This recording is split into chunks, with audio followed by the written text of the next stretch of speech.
नंदा देवी राज्यात यात्रा। हिमालय की पुत्री और शिव प्रिया पार्वती नंदा समूचे हिमालय की सर्वाधिक लोकप्रिय देवी है। समूचे उत्तरांचल में उनकी मान्यता आदि शक्ति दुर्गा पार्वती की है। यहाँ के निवासियों से बहन बेटी के रूप में उनके अतिरिक्त स्नेह मिला है। भारतवर्ष की सबसे ऊंची चोटी नंदा देवी का नामकरण एवं हिमालय की पर्वत श्रृंखलाओं के नंदा घुंघटी, नंदा कोट, नंदा खाट, नंदा त्रिशूल जैसे नाम नंदा देवी के सम्मान में ही रखे गए। उनके नाम पर नदी का नाम नंदाकिनी किया गया। अनेक मंदिर बनाकर उनकी प्रतिमाएं स्थापित की गई तथा आदर प्रकट करने के लिए उनके सम्मान में मेलों का आयोजन किया जाता है। गढ़वाल में प्रतिवर्ष कुरुड से वैतरणी कुंड तक छोटी जात तथा 12वें वर्ष से अधिक के अंतराल में नौटी से होमकुंड तक बड़ी जात की आयोजन किया जाता है। बड़ी जात के रूप में वहाँ नंदा देवी की पीठ नौटी से नंदा घुंघटी के थाले में होमकुंड तक बृहद पदयात्रा का आयोजन होता है। इस पदयात्रा को नंदा राजजात कहा जाता है। उत्तरांचल का भी यह सबसे बड़ा और लोकप्रिय देव समागम है, जिसमें स्थान स्थान से देवता नंदा देवी की राजजात यात्रा में शामिल होने के लिए लाए जाते हैं। इस पूरी यात्रा में लगभग 300 देवी देवताएं सम्मिलित होती हैं। नंदा देवी राज्यात यात्रा विश्व की सबसे अलौकिक एवं साहसिक पदयात्रा है, जिसमें उच्च हिमालय के दुर्लभ स्वरूप के दर्शन तो होते ही हैं, उत्तरांचल की संस्कृति समाज को निकट से जानने समझने का भी अवसर मिलता है। हिमालय जैसे अलघ्य पर्वत जो सर्वाधिक दुर्गम, दुष्कर परंतु आकर्षक और सुंदर हैं, किसी समाज का इतना जीवंत आत्मीय संबंध भी हो सकता है, यह केवल नंदा देवी राज्यात में भाग लेकर ही देखा जा सकता है।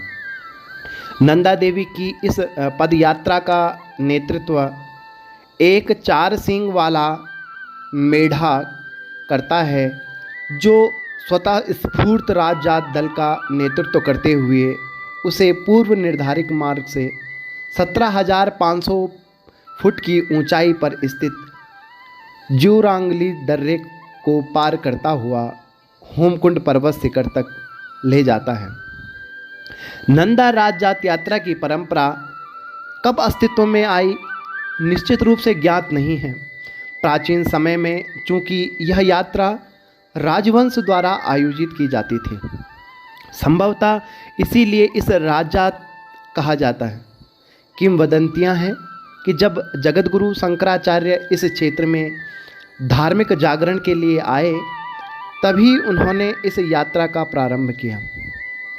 कुछ इतिहासकारों का मत है कि बौन मतावलंबियों द्वारा यह यात्रा प्रारंभ की गई, जो कालांतर में नंदा राज्यात के रूप में सामने आई।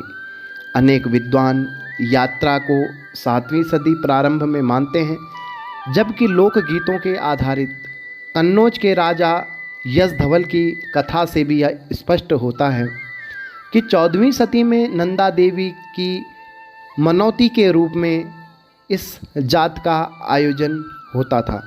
ज्ञात इतिहास इस यात्रा का 1843, 1863, 1886, 1905, 1925, 1951, 1968, 1987 ईस्वी में आयोजित की गई थी।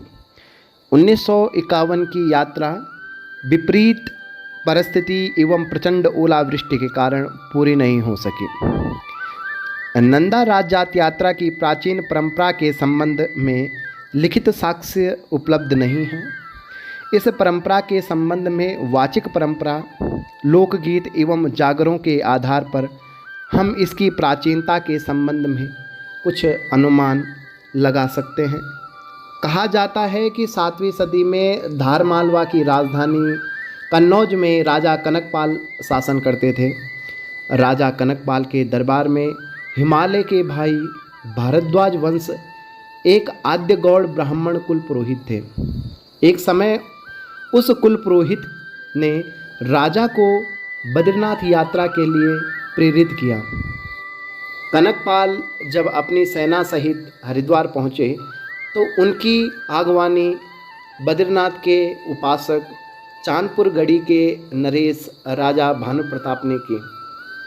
राजा भानु प्रताप अपनी आध्यात्मिक शक्तियों के माध्यम से भगवान बद्रीनाथ से वार्ता करने में सक्षम थे। इसीलिए राजा बद्रीनाथ को बोलंदा बद्रीनाथ भी कहा जाता था। भानु प्रताप को भगवान बद्रीनाथ ने आदेश दिया कि हरिद्वार जाकर राजा कनकपाल की यात्रा पूरी होने पर गढ़ी लाकर अपने कन्या का विवाह उनसे कर दें। राजा को यह ज्ञान भी हुआ कि उनकी इष्ट देवी नंदा के भाइयों के वंश में पैदा हुए आद्य गौड़ ब्राह्मण राजा कनकपाल के कुल पुरोहित हैं। भगवान बद्रीनाथ के आदेशानुसार राजा ने मालवा के इस नरेश के साथ अपनी पुत्री का विवाह कर दिया तथा राजपाट उन्हें सौंपकर स्वयं बद्रीनाथपुरी चले गए। तत्कालीन चांदपुर गढ़ी वर्तमान के आदिबद्री तथा कर्णप्रयाग के समीप थी। भानुप्रताप आदिबद्री मंदिर के भगवान बद्रीनाथ की, शैलेश्वर मठ में शिव की और चांदपुर गढ़ी में नंदा देवी के श्रीयंत्र की पूजा किया करते थे। राजा कनकपाल के छोटे भाई को चांदपुर गढ़ी का जो क्षेत्र दिया गया वह स्थान कांसुआ तथा वे कांसुआ के कुंवर कहलाने लगे। राजा भानुप्रताप के समय में भी नंदा देवी राजजात का आयोजन होता था। इष्ट देवी नंदा की जात का प्रबंधक उन्होंने कांसुआ के कुंवर को बनाया। उसी समय से राजवंशीय कुंवर राजजात का आयोजन करते हैं। शैलेश्वर मठ के पास नंदा देवी के भाइयों आद्य गौड़ ब्राह्मणों को बसाया गया। नंदा देवी का श्रीयंत्र यहीं भूमिगत कर उसकी पूजा का विधान निश्चित किया गया। राजा ने निर्देश दिया कि नंदा के भाइयों का वंश ही नंदा का मायका होगा। वे राजजात के समय नंदा को बुलाएंगे। कुंवर धार्मिक अनुष्ठान संपन्न करवाने की व्यवस्था तथा राजजात का आयोजन करेंगे। माना जाता है कि जब नंदा मायके से ससुराल जाना चाहती है तो कुंवर की थोकदारी में एक चौसिंघा मेढ़ा यानी खाडू जन्म लेता है।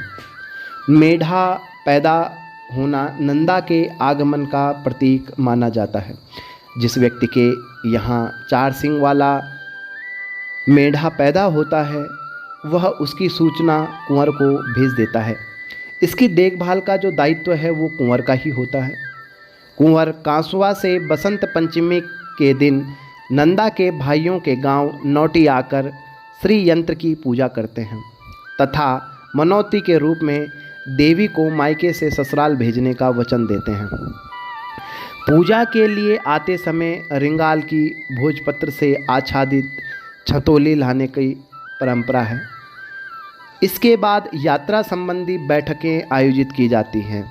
व्यवस्था के लिए कुंवर की अध्यक्षता में समिति बनाई जाती है। समिति के मंत्री राजवंशीय कुल पुरोहित नौटी गांव के नौटियाल होते हैं। यात्रा का लगन अनुसार पंचांग बनाया जाता है। पड़ाव निर्धारित होते हैं। यात्रा तक के लिए छतोली को शैलेश्वर मंदिर में रख दिया जाता है। राजजात का प्रारंभ उफराई देवी के मंदिर में परंपरागत पूजन के बाद होता है।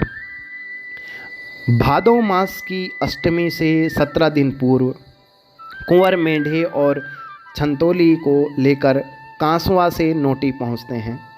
नंदा का स्वर्ण निर्मित प्रतिमा का प्राण प्रतिष्ठा एवं पूजन होता है। रिंगाल की छतोली में नंदा को सजाया जाता है। दूसरे दिन शुभ मुहूर्त में नंदा को विदा करने के लिए 22 दिन की जात की तैयारी शुरू कर दी जाती है।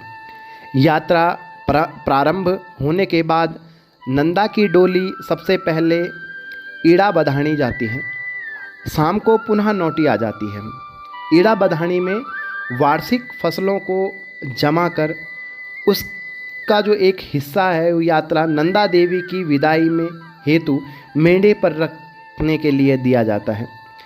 पूर्व में ईड़ा बधानी के मुखियों को दिए गए वचन के अनुसार नंदा ससुराल जाने से पूर्व ईड़ा बधानी जाकर वहाँ की पूजा स्वीकार करती है। नंदा की विदाई की पूर्व रात में नंदा के गीत गाए जाते हैं। किसी युवती पर नंदा का अवतरण होता है। वह युवती जैसे मायके से ससुराल जाने वाली नंदा बन जाती है। पितृपक्ष से बिछुड़ना, अपनों से बिछो अपना गांव, स्वजनों की स्मृतियाँ किसे न रुला देगी। नंदा का ससुराल जाने से पूर्व का रुदन सभी की आंखों को नम कर देता है। बिछो की घड़ी बेटी की विदाई का दृश्य को उपस्थित कर देती है। नंदा नौटी से बनौली एरोली होते हुए कुंवरों के गांव कांसुआ पहुंचती है। यहाँ महादेवी घाट पर नंदा की पूजा होती है। नंदा देवी के साथ कैला पीर, भवराड़ी देवताओं की भी पूजा की जाती है। यहाँ तक नौटियाल व कुंवरों की छतोली ही मुख्य होती है। अन्य स्थानों से चली छतोलियों का सबसे पहले मिलन शिव मंदिर महादेवी घाट पर होता है। कांसुआ में रात्रि विश्राम के बाद दूसरे दिन नंदा की विदाई होती है। इसी बीच देवल, नैनी, मलेठी, नैना गांव की छतोली भी अपने अपने गंतव्य के मिलने के लिए आती हैं। यात्रा चांदपुर गढ़ी पहुंचती है। यहाँ भी पूजा संपन्न होती है। रात में सेम गांव में चमोला, गैरोली, चूलाकोट की छतोलियों का मिलन होता है। प्रत्येक छतोली में नंदा के लिए वस्त्राभूषण भी लाए जाते हैं। सेम गांव में इस अवसर पर गाए जाने वाले गीतों में बेटी का ससुराल के लिए सैकड़ों उपदेश हैं। कोटि सह प्रयासों के बाद नंदा के चरण ससुराल की ओर बढ़े, इसीलिए इस स्थान का नाम ही कोटि पड़ गया। यहाँ खंडूरा, रतूड़ा, चूलाकोट, थापली आदि की देवी छतोलियाँ नंदा देवी से मिलने के लिए लाई जाती हैं। कोटी में बगोती ग्राम के लाटू भी नंदा से मिलन के लिए आते हैं। यहाँ पर रतूड़ा, चूलाकोट आदि की छतोलियाँ भी मिलती हैं। घतोड़ा, बम्याला, कंडवाल गांव की पूजा लेकर भगवती के मंदिर में रात्रि विश्राम होता है। इस दौरान कंडवाल गांव, छेपुड़ा, मनोड़ा की छतोली भी इस यात्रा में शामिल हो जाती हैं। बंधाण में जो लोकगीत गाए जाते हैं उनके अनुसार देवी का मायका देवाल के इछोली तक है। इसके बाद ससुराल का क्षेत्र प्रारंभ हो जाता है। साय यहाँ यात्रा कुलसारी पहुँच जाती है।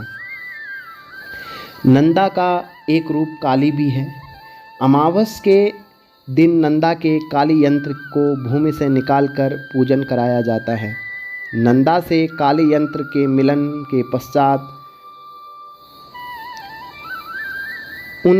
उसे पुनः भूमिगत कर दिया जाता है। कुलसारी से थराली होते हुए इस यात्रा का विश्राम चोपड़ों में होता है। राजजात का नंद केसरी अगला पड़ाव है।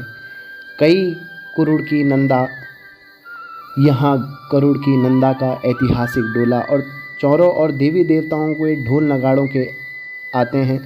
अल्मोड़ा की नंदा तथा कोट की कटार भी नंद केसरी में ही मुख्य यात्रा में मिलती हैं। रात्रि विश्राम फलदिया गांव में होता है।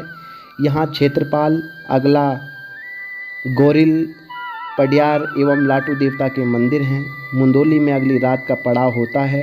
लोहा जंग में धऊ सिंह, भौ सिंह, काली, दानो देवता के मंदिर हैं, जहाँ होती हुई यह यात्रा अंतिम गांव वाण पहुँचती है। कहा जाता है कि नंदा का चचेरा भाई लाटू नंदा की विदाई के समय नशा कर उच्छृंखलता करने लगा, तब तंग आकर उसने बाण में बंद कर दिया। तब से बाण में स्थापित लाटू देवता का केवल रात के समय बहन से मिलवाने के लिए निकाला जाता है। मिलने के बाद उसे फिर से मंदिर में बंद कर दिया जाता है। बाण से नंदा की जात में लाटू का निशान भी साथ चलता है। बाण में ही दसोली के नंदा, दसम द्वार का नंदा, लासी जाख जस्यार, कोठी मैठाणा, रंगेड़, कुंड, नौना, दसोली, देव सिंह, सुतोल, डिमरी पंचायत, बद्रीनाथ की छतोली, भेटा का भगवती, लाखा दानू, रूपा दानू, लाखी का त्यूण, सहजी के सूर्यदेव आदि देवताओं की छतोली पहुंच जाती हैं। बाण ग्राम में यात्रा के दिन घरों में ताले नहीं लगाए जाते। बाण के बाद यात्रा के कुछ विशेष नियम हैं। सबसे प्रथम 4 सींग वाला मेढ़ा, दूसरे स्थान पर लाटू का निशान, तीसरे स्थान पर नौटे की छतोली होती है। रिंगाल की छतोली क्रमशः चौथे व 5वें स्थान पर भोजपत्र की छतोली अंतिम होती है। बाण से आगे यात्रा में चमड़े के वस्तुओं का निषेध है। रात्रि निवास गरोली पातर में होती है। दूसरे दिन वैतरणी कुंड पहुंचते हैं। इस कुंड के पास ही भगवती महिषासुर मर्दनी के 2 मंदिर हैं। तीसरा मंदिर शिव का है। कहते हैं कि नंदा घुंघटी होते हुए कैलाश जाते समय पार्वती को प्यास लगी, तब शिव ने अपने त्रिशूल को गाड़कर इस ताल की रचना की। रूपकुंड, शिव के साथ पार्वती ने इस जल में अपने छवि निहारी और रूपकुंड नाम दिया। एक मान्यता यह भी है कि अपने भक्तों के साथ शिव पार्वती कैलाशों की ओर जा रही थी। रास्ते की थकावट से क्लांत देवी देवता यहाँ रुकने लगे। कैलवा विनायक में कैलदेव रुके, बंगवाबास में बाघ तथा छिड़ी नाग में नाग देवता, हेमकुंड में रुपयादेव भी ठहर गए। तब से इस कुंड को रूपकुंड कहा जाने लगा। नंदा देवी पर्वत के पश्चिम छोर पर 16,000 फुट की ऊंचाई पर स्थित 450 फुट परिधि वाले इस कुंड से रूपगंगा निकलती है। मान्यता है कि शिव ने अर्धनारीश्वर रूप यहीं धारण किया, परंतु इस कुंड की चर्चा यहाँ से प्राप्त मानव अस्थियों के कारण हुई। सर्वाधिक लोकप्रिय मान्यता है कि अस्थियाँ नंदा राज्य यात्रा पर निकले किसी यात्री दल की ही रही हूँ। मान्यता जस धवल की यात्रा से जुड़कर और अधिक पुष्ट हो जाती हैं। इन अस्थियों के कार्बन तिथि परीक्षण से पता चला कि अस्थियाँ 650 प्लस 150 वर्ष पुरानी रही। रूपकुंड के मृत यात्रियों का वैतरणी कुंड में कुंवर तर्पण करते हैं। यात्री अपने पूर्वजों को पिंडदान भी करते हैं। अन्य कई अनुष्ठान भी यहाँ संपन्न किए जाते हैं। यात्रा निराली धार पहुंचकर विश्राम करती है। रिखणी धार के पास ही कैलवा विनायक है। यहाँ गणेश की एक प्रतिमा स्थापित है। कैलवा विनायक के गणेश का पूजन किया जाता है। यहाँ निवास कर देवी के कैला नामक गण का चूड़ा चढ़ाया जाता है। ज्यूरांगली इस यात्रा का सबसे ऊंचा स्थल है, जो लगभग 17,500 फुट की ऊंचाई पर है। ज्यूरांगली पास होकर यात्रा शिला समुद्र की और फिर होमकुंड पहुंचती है। सबसे बीच में नंदा की छतोली, दाईं ओर कुरुंड की नंदा, बाईं ओर दसम द्वार की नंदा, लाता की नंदा, थोक की छतोली तथा भोजपत्र की छतोली होती है। होमकुंड में मेढ़े को राजजात की छतोली के पास लाकर उसकी पूजा होती है। राजगुरु अनुष्ठान संपन्न करवाते हैं। यज्ञ होता है। छतोली को प्रसाद के रूप में यात्रियों को बांट दिया जाता है। मेढ़े को होमकुंड के आगे स्वतंत्र छोड़ दिया जाता है। वह नंदा घुंघटी की ओर चला जाता है। यात्रा उसी दिन संपन्न हो जाती है। यात्री चंदनिया घाट होते हुए वापस सुतोला तथा घाट होते हुए अपने गंतव्य की ओर चल पड़ते हैं। नंदा राजजात की परंपरा कुमाऊं में किस तरह प्रारंभ हुई, इस विषय में इतिहास मौन है। नंदा देवी संभवतः कत्यूरी नरेशों की भी इष्ट देवी थी। कत्यूरी नरेश ललित सूर्यदेव के 853 के ताम्रपत्र में वंश शाखा स्थापक निम्बर की नंदा देवी के चरण की शोभा से धन्य होने लगा था। भूपाल ललित कीर्ति नंदा भगवती चरण कमल सनाथ मूर्ति श्री निम्बरस से यही नहीं, कत्यूरी नरेश सलोणदित्य की पद्मपट्ट देव ताम्रपत्र में भी नंदा देवी चरण कमल लक्ष्मी तह कहकर भगवती नंदा की स्तुति की गई है। लेकिन कुमाऊं में उस समय की किसी राजजात का उल्लेख अभी तक प्राप्त नहीं हुआ। संभवतः राजा बाज बहादुर चंद द्वारा ही कोट मंदिर से देवी की कटार और अल्मोड़ा से राज छत्र के साथ नंदा देवी की प्रतिमाओं को राजजात में भेजना प्रारंभ किया गया हो। राजा बाज बहादुर चंद ही नंदा देवी की स्वर्ण प्रतिमा को गढ़वाल से अल्मोड़ा लाए थे तथा उनके द्वारा नंदा देवी को अपने इष्ट देवी के रूप में मान्यता दी गई। अल्मोड़ा का नंदा देवी मेला भी राजा बाज बहादुर चंद द्वारा ही प्रारंभ करवाया गया था। बाद में राजा ज्ञानचंद तथा जगत चंद ने भी अन्य नंदा प्रतिमाओं की स्थापना अल्मोड़ा में करवाई। राजा आनंद सिंह के मृत्यु के बाद कुमाऊं में राजजात की परंपरा पर विराम लग गया। नोटी समिति के पास उपलब्ध दस्तावेजों से विदित होता है कि कुमाऊं की अंतिम बार भागीदारी वर्ष 1925 में हुई थी। वर्ष 2000 में राजजात समिति नोटी के निमंत्रण पर कुमाऊं से भागीदारी द्वारा पुनः प्रारंभ की गई।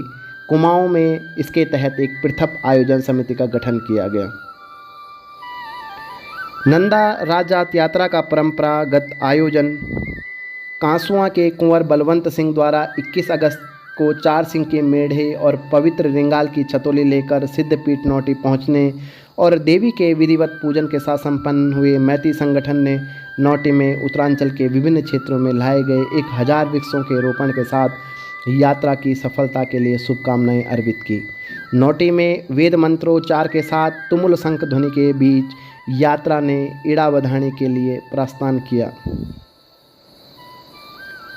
और नंदा देवी राजजात महज एक कर्मकांड अथवा उत्सव यात्रा नहीं, वरन इस भूभाग की सांस्कृतिक धारा का निरंतर प्रवाहमान सांस्कृतिक धार्मिक सत्यता नंदा देवी का कुमाऊं गढ़वाल में स्थापित पीठ भविष्य में उत्तरांचल की सांस्कृतिक एकता की सेतु जरूर होगी। नंदा देवी राजजात हमें अचल की संस्कृति उत्सवों जुड़ने का उत्प्रेरक कार्य